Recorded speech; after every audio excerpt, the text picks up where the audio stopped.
All right, so today we're going to be talking about the brand new 2023 release from Viktor Rolf Spicebomb Infrared Eau de Parfum versus Spicebomb Infrared EDT. Let's get ready to rumble.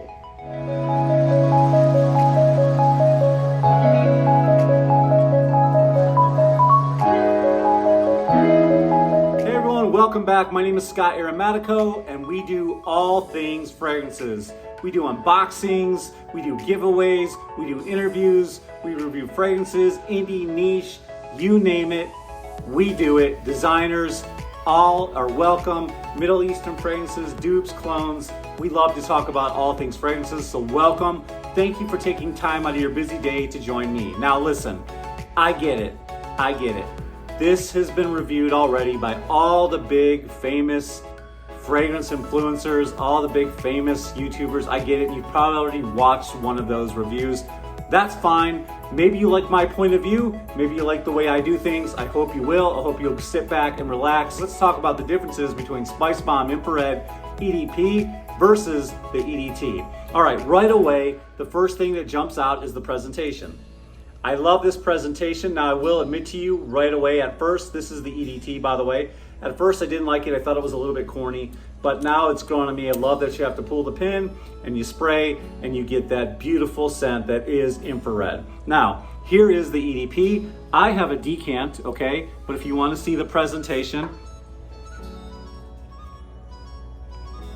here is the EDT, and the EDP is very similar except it has that red stripe, as you can see right there. So pretty similar bottle, black and red gradient bottle, but the Eau de Parfum, you can tell it because it has that red stripe, and it also says Eau de Parfum on it. This one just says infrared. Okay, so right away there are the differences in the tail of the tape. All right, how about the notes? So let's go ahead and break it down with the notes, all right? We'll go ahead and put the bottle presentation on the screen so you can see them a little bit better and compare. But with the notes on the top of the EDP, we have chili pepper, pink pepper, and cinnamon. In the mid, we have more chili pepper and the leather notes. In the bottom, we have resins and some woody notes. All right, now for the eau de toilette, in the top, we've got red fruits, pink pepper, and saffron. In the mid, we have lots of cinnamon, red pepper, we have tobacco in the base, and benzoin. I've already sprayed both of these earlier today. I know how they last, I know how they perform, I know how they project, but we're gonna go ahead and spray the EDT on my left arm, and we'll spray the EDP on my right. All right. So one of the ways I can describe this, just to make this video quick and not drag it out, one of the ways I can describe this is this reminds me of one of the #1 selling fragrances in the world, and that is 1 Million. When 1 Million came out, it was absolutely a #1 seller. Everybody loved it. It was a head turner, a crowd pleaser, it projected, performed, it turned heads, it got you compliments. It's known as the clubbing fragrance, right? Very youthful, almost like a teenager fragrance or a clubbing college kids fragrance, but it was still bought and sold all around the world.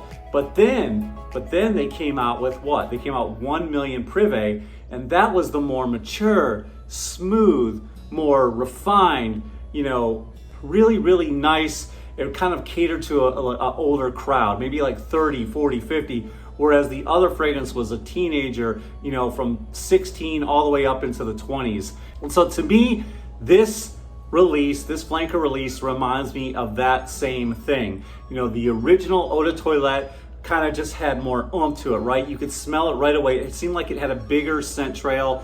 It seemed like it had a bigger bubble, in my opinion, and it was just more youthful. That's the only way you can describe it, is that it's more youthful. And I think that's coming from the red berries, some of the sweetness that you're getting from the cinnamon, and just there's a lot of cinnamon, the red fruits, and then the benzoin, giving it that rich, warm, cozy, vanilla-like feel as well. So I feel like it was the sweetness was amped way up on the original, on the EDT, and so for that reason I feel like it's it's just a lot more youthful. Now the difference on this one is that it's more mature, it's refined, it's smooth, it's rich, but it just doesn't perform as good, okay? This one, I would say the EDT, you're probably gonna get anywhere from about 6 to 8 hours on your skin, okay? And then on the EDP, you're probably gonna get somewhere between 4 to 6 on your skin, at least to my nose, okay? Now, I think they project about the same, you know, right around an arm's length, okay? But I feel like the EDT projects a little bit longer at an arm's length. Maybe about 2 hours, whereas this EDP maybe about an hour, somewhere in that range. But that doesn't mean it sucks. This fragrance to me is just, dare I say it, it almost has a niche quality to it.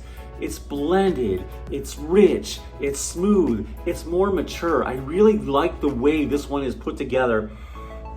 It just smells so good. I love how resinous it is. It's smoky, it's earthy, it's incensey. I really love that vibe. And then you're getting the nice masculine woods in the dry down.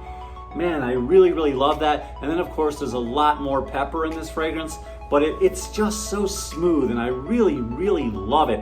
In fact, it's probably my favorite of the two.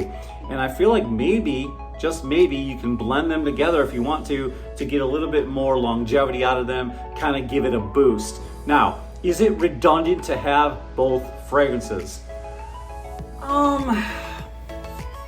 Honestly, if you're a collector, no.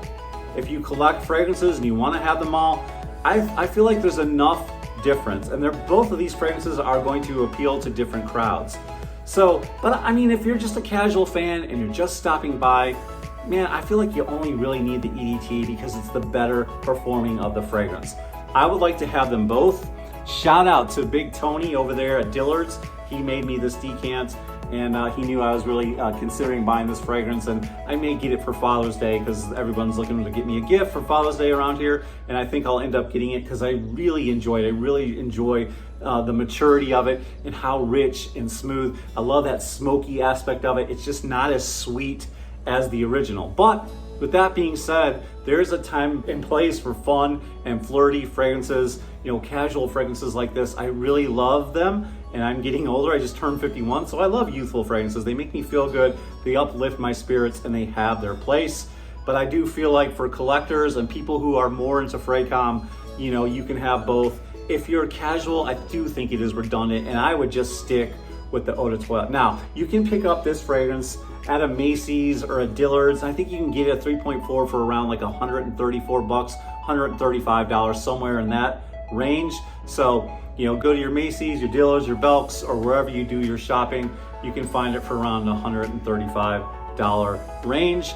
And I like it. It's a good fragrance. Just has a nice niche quality to it. I know it's not a niche fragrance, I know it's a designer fragrance, but there's just something about it that I really, really like. It's more mature, and for that reason, I really love it. When can you wear these fragrances?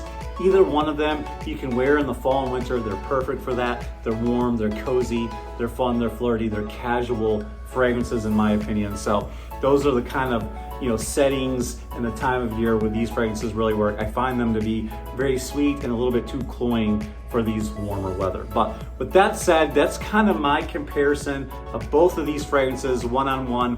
Which one is better? Man, performance-wise, EDT wins. Maturity-wise, smoothest, blend, richness, I'm gonna give it to the EDP. And the winner is Spicebomb EDP. I just like it more because of my age. I think it's a better quality fragrance. So there you have it. Those are my opinions. What do you guys think? Have you smelled either one of these fragrances? And if you have, if you visited your local store and got to do a comparison, or you own both, which one do you think is better? Did I get it right? Let me know in the comments down below if you like the EDT or you like the EDP better. I like the EDP better, and this just reminds me of 1 million versus 1 million Privé, where 1 million is just so youthful and Privé is more mature. It basically just has that vibe. Okay guys, I'm not gonna drone on and on like I always do because I am a talker and I love fragrances. That was just a short, sweet video just to kind of give you my idea of the comparison between these two fragrances, Comment down below what is your favorite Viktor Rolf Spicebomb fragrance. I'd love to hear from you. Let me know where you guys are from. I love talking to you guys. If you have any questions, concerns, comments, criticisms, critiques, whatever, please leave the comment down below. And if you got any value from today's video, leave a thumbs up, all right? And then please, man, I want you to be a part of my fragrance family. Come and join me on my journey. This is not my channel, this is our channel. We help each other here. We give feedback, you give me ideas, I give you ideas, and hopefully I'm entertaining you and taking your mind off your everyday life and hopefully making it a little bit more sweeter to enjoy. Thank you guys so much for being here. Please hit that subscribe button down below, hit the bell notifications off the side, and I'll see you in my next video. This is Scott Aromatico, out.